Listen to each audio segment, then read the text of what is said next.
Hello and welcome everybody. I'm glad to welcome you on this Hebrew AlefBet course. So in this course I'm going to teach you the Hebrew AlefBet. We're going to learn the print letters and also the cursive letters. Why is this important to know both? Because we use the print letters in order to read. We will see them on websites, on newspapers, books, billboards, signs, etc.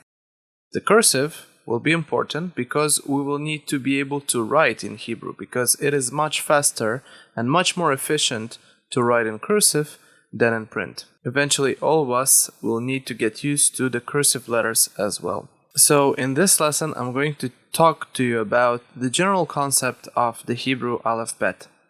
So let's start with the fact that Hebrew is a Semitic language.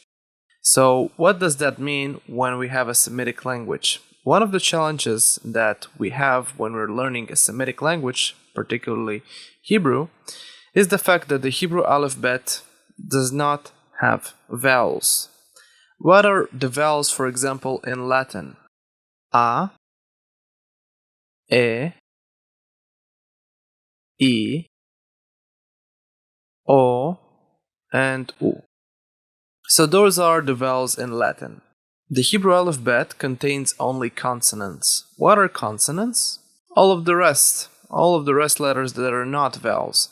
For example, the letters B, C, D, F, R, etc. So in order to make the consonants have vowels, in Latin or in English we simply place the vowel letter after the consonant. And here we have a ba sound. Here it will be tse, here it will be di, and so on. In Hebrew, we don't have those vowel letters. So what do we do when we don't have vowel letters? For that, we have a system of phonetic symbols that are called nikud, vowel signs. For example, if we want to make the letter B sound like a ba, we'll add the respective vowel sign that represents the A vowel. For example, this one. So when I see this vowel sign, for example, under the letter B, I will know that this vowel sign represents the A vowel, therefore I need to read it as ba. Same situation, but this time I need to give the C an E vowel to make it sound like tse. So I will add a vowel sign, a phonetic sign, that represents the E vowel in Hebrew. And now I will read it as tse. Another example, for example, if I want to make the letter D sound like a D, I'll add a vowel sign that represents an E sound in Hebrew. D. And so on. So this is the general concept of Hebrew AlefBet. We don't have vowel letters, we have only consonants, and the vowels are being represented with phonetic signs, vowel signs, that in Hebrew we call nikud.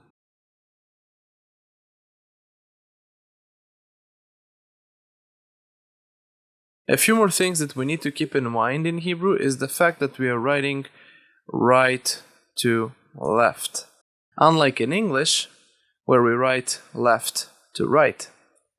So those are a few of the things that we will need to keep in mind when we'll start writing everything in our notebooks.